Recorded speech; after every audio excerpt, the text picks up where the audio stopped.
Auzu billahi minash shaitanir rajim. Bismillahir Rahmanir Rahim. Committed Muslims, brothers, sisters, and children in Islam. Assalamu alaikum wa rahmatullahi wa barakatuh. Today we are going to look at the 12th Juzʼ of the Qur'an, or the 12th para, and this comprises Surah Hud and a major portion of Surah Yūsuf.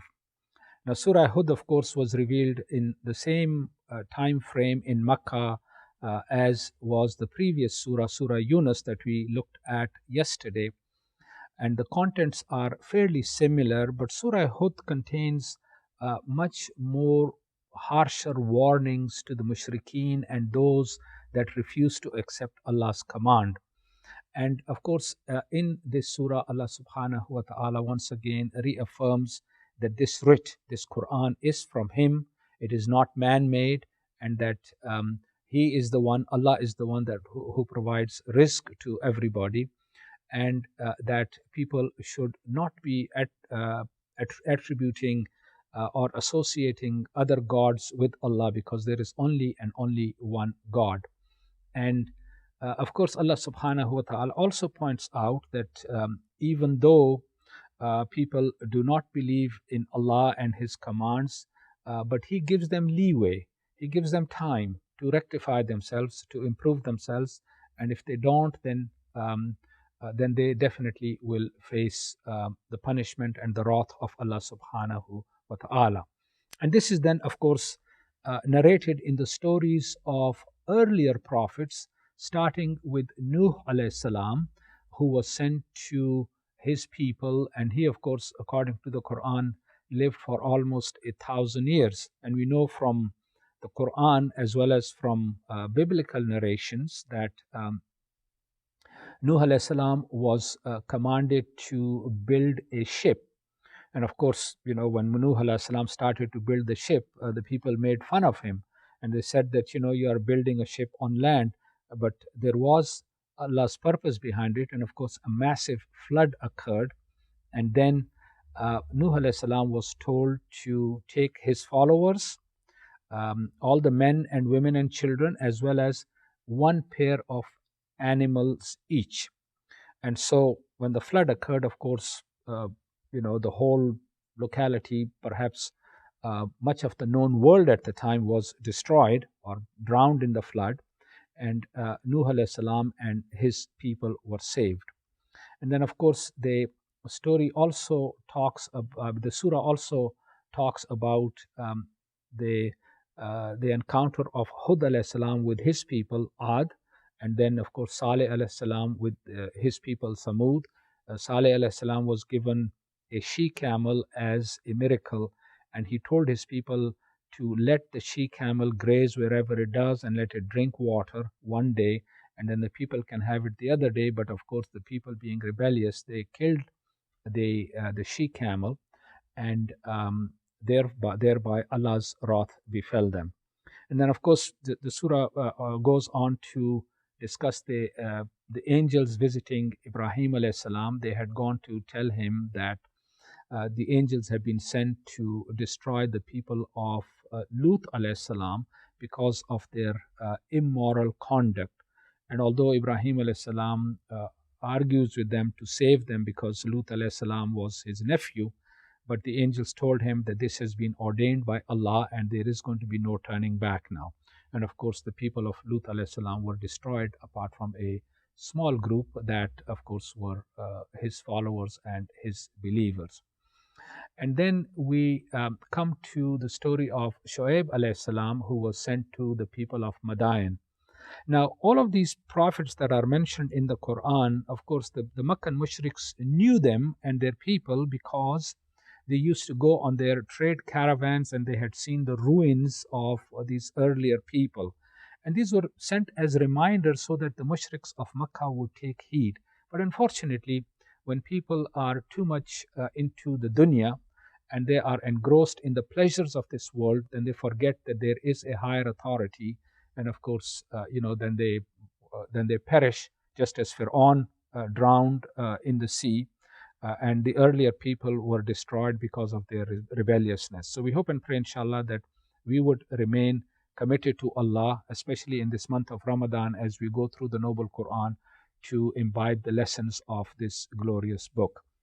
The next surah, Surah Yūsuf, is again from the Meccan period, and it's a very, very interesting surah in the sense that this is the only surah in the Quran in which there is only one theme, and that is the entire story of Yusuf alayhi salam.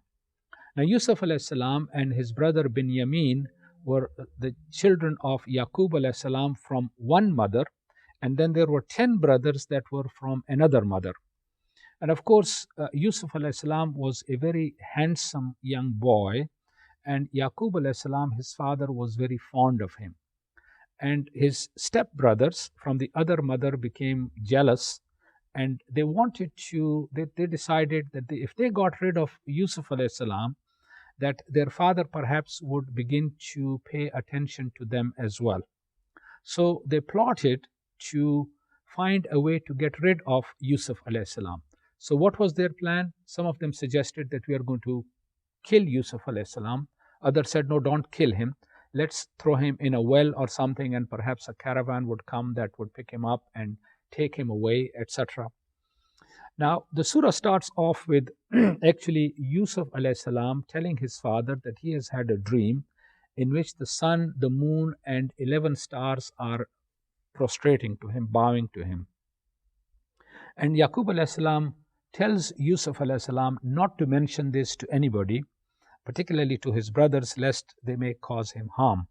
Now, of course, we find in this surah that there are indications that there are people that can interpret dreams.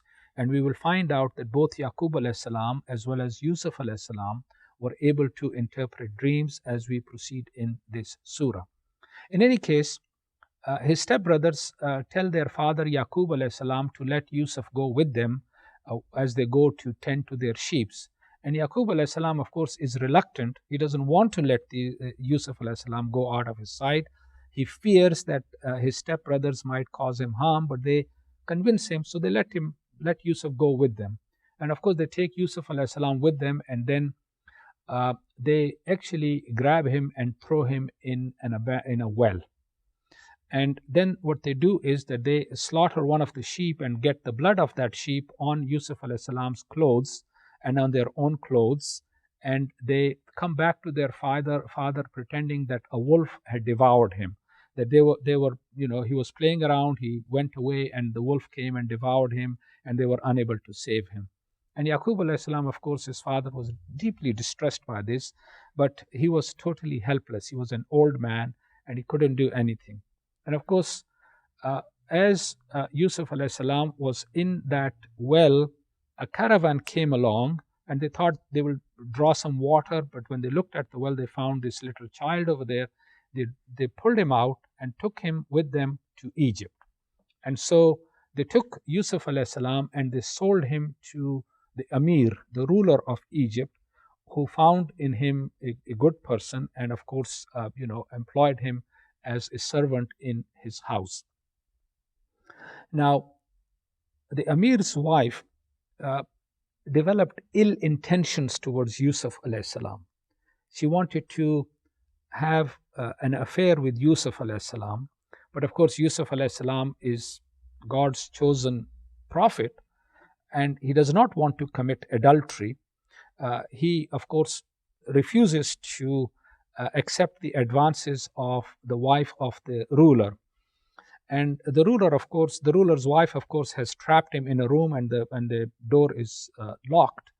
And Yusuf alayhi salam runs to the door to try to open the door, and she grabs him from behind and tears off his shirt. And of course, as he opens the door, the Amir and other people come, and of course, the Amir's wife, the ruler's wife, immediately accuses Yusuf alayhi salam of trying to, commit adultery with her. And of course, Yusuf alayhi salam pleads his innocence. He says, I'm not the one who has done that. And of course, somebody suggests that let's check whether Yusuf alayhi salam's shirt is torn from the front or the back. If his shirt is torn from the front, obviously he was the one who was trying to commit this crime. If his shirt is torn from the back, then obviously the woman is guilty. And of course, they find that his shirt is torn from the back. And so it's the woman that is guilty. But because Yusuf alayhi salam is a poor person, he's a slave, he ends up in the dungeon. So there he is in the dungeon, and of course, he's forgotten. One day, two of the people in the dungeon with him in the prison, um, one of them has a dream, and he says that he is pressing grapes and serving the juice to the ruler. And the other says that I see that I have a basket of grain on my head, and the birds are picking up that grain. So, what do you say to us? And Yusuf alayhi salam tells them, to the first one who was pressing the grapes, who said he dreamt that he was pressing the grapes, he tells him that you will be released and you will be serving wine to the ruler. And to the second person, he says, I'm afraid they are going to execute you. And of course, that's exactly what happens. So to the one that he told that you are going to be you'll become the king's servant and you'll be serving wine to him, he tells him to please tell the king not to forget about me, the person that has been locked up in prison unjustly. But of course, once that prisoner leaves the dungeon, he forgets about Yusuf alayhi salam. But many years later, the king has a dream in which he finds that he dreams that there are 7 fat cows and there are 7 lean cows. And so he finds that the 7 lean cows are eating the 7 fat cows. And so he asks the people if anybody can interpret this dream for him. And so at this point, the wine server immediately remembers and he says, yes, I know somebody who can do so. And of course, he goes to Yusuf alayhi salam, he narrates the dream to him. And Yusuf alayhi salam tells him that there are going to be 7 lean years in which first there are going to be 7 good harvests, and then there are going to be 7 lean years in which the harvest will be very bad and there will be famine. So what needs to be done is, in the good harvest time, that the king should preserve the grains so that in the lean years this grain can be used for people to benefit from.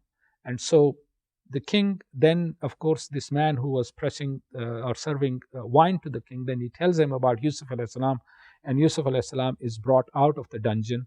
And Yusuf alayhi salam then asks the king to perhaps ask the people as to exactly what the truth was about my guilt or innocence. And of course, everybody admits that he was innocent. And Yusuf alayhi salam is then placed as what we would say as the minister of treasury in this kingdom. And so then, while he is put up in this position because of his honesty and integrity and ability to interpret dreams, then of course he is able to deal justly with other people. And in the years of famine, his own brothers come to Egypt to seek help. And this is something that we are going to, inshallah, encounter in the next Juzʼ. And we hope, inshallah, that these lessons would remind us that we remain steadfast in our commitment to Allah subhanahu wa ta'ala. Assalamu alaikum wa rahmatullahi wa barakatuh.